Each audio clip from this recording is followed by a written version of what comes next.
When a man goes silent, something in her shifts, but not in the way you fantasize. It's not regret, it's not guilt.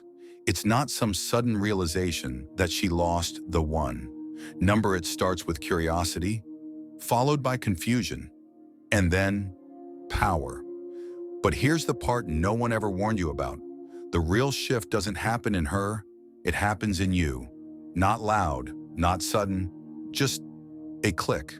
Something inside you stops reaching. And that one small moment, it splits your life into two timelines. Before, when you tried to make her understand. After, when you finally understood yourself. If it is not right, do not do it. If it is not true, do not say it. Marcus Aurelius.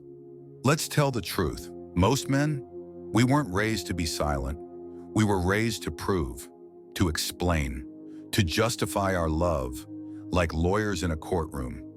You learned early that if she's upset, it must be your fault. So you texted first, you double called. You begged for conversations that should have come freely. You confused silence with rejection. You thought accessibility equaled love. But all it gave her was power. And this wasn't love. It was auditioning. But silence is not weakness. Silence is not giving up. It's stepping out of the performance. It's turning off the spotlight. It's saying, I no longer wish to perform this character in your story. He who is not a slave to his passions is truly free. Epictetus. You were never weak for speaking. You were weak for believing she'd only hear you when you begged. Now you've learned, real men don't raise their voices to be heard. They lower their presence to be missed. So what happens in her when you stop talking? Not much, at first. She feels a gap, an echo where your words used to be, a notification that never arrives. It's not your absence that hurts her, it's the absence of attention. She checks your story, watches that green dot, pretends she doesn't notice, but she does. Why? Because the ego thrives on noise, and silence is starvation. You become what you give your attention to. In Epictetus, now she has to ask herself questions she's avoided. Did I push him away? Was I really the prize or just the distraction? If she only missed you once you went silent, she didn't value you. She valued what you gave her: validation, affirmation, unquestioned access. You were a mirror she used to feel beautiful, and now the mirror is gone. Your silence exposed the emptiness she filled with your presence. Silence is not absence, it is presence with intention. You are no longer reacting, you are watching, and this unsettles her. Because now you're no longer playing your role. Some women can't survive without an audience. They don't want connection, they want reflection. They want your energy orbiting them, like moons around a dying star. But when you stop talking, you remove the orbit. You return gravity to yourself. She has to sit with her own thoughts, her own behaviors, her own manipulation. And that's a room most people don't want to be in. To love only what happens, what was destined. No greater harmony. Marcus Aurelius. The goal is not to punish her, it's to reclaim you. It's to step outside of her reality and return to your own. Here's the brutal truth. She'll either come back or she'll replace you. Both are tests, neither should move you. If she returns, let her show her character. No speeches, no promises, just consistency. If she replaces you, good. Because if another man could take your place that fast, you were never her man. You were her placeholder. We suffer more in imagination than in reality. Seneca. Stop fearing betrayal. It's already happened. The moment you stop being seen, don't fear being replaced. Fear forgetting who you are. And when you remember, you won't be angry. You'll be indifferent. Because your worth is no longer measured by how tightly you hold on, but by how peacefully you let go. Now we arrive at the heart of it. Silence isn't for her. It's not a game. It's not a tactic. It's a return to peace, to boundaries, to power.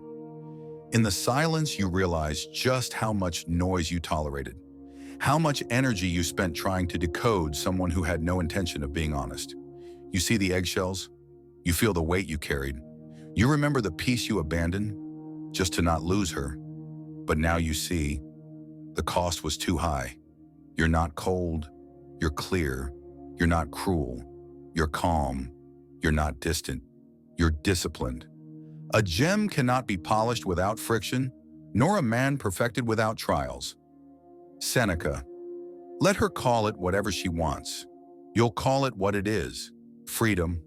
So what will a woman do when you stop talking? She might miss you. She might blame you. She might replace you. But none of that is your concern. Your concern is who you become in the silence. You can become bitter, or you can become better. You can chase closure and keep running in circles through a house that's already burned down. You can sit at the ruins of the relationship, dusting off the ash, hoping to find an explanation buried under the wreckage. You can stand up, turn around, and close the door behind you. Not because it's finished, but because you are. Closure isn't something they give you. It's something you build, brick by brick, pain by pain, truth by brutal, unflinching truth. You wanted her to explain why she stopped loving you, but deep down you already knew the answer. You just didn't want it to be true. She didn't leave because you were too much. She left because you gave too much to someone who had no capacity to hold it. Let her do what she must. Let her rage. Let her replace. Let her romanticize the past or rewrite it to make herself the victim. That's her story to tell. But you stay grounded. You stay still. You stay stoic. Like the mountain that watches the storm pass, unaffected, unshaken, untouched. A stoic is not emotionless. He is emotionally disciplined. Modern reflection. She may say you've changed, that you're cold, that the silence is cruel. But what she's really saying is, I can no longer control you. And maybe that's what healing sounds like. Silence that no longer begs to be heard. You will want to check her page. You will want to read old texts. You will want to imagine what she's doing now and with who. That's the mind grasping for meaning. But remember, the wound doesn't heal by reopening it. It heals when it's left alone. And the most painful truth of all, you never needed her validation. You needed your own voice back, the one that whispered in the quiet nights, this isn't love. This isn't peace. This isn't who you are. You silenced that voice for too long just to keep hers happy. Now you're letting it speak again. And in that voice, you'll find peace. A peace that doesn't vibrate with panic every time she's quiet. A peace that isn't held hostage by her mood. A peace that feels like finally breathing after years underwater. And once you find that peace, no chaos, no drama, no temporary pleasure dressed up as love will ever feel like home again. Because home is not where she is. Home is where you finally remember who you are.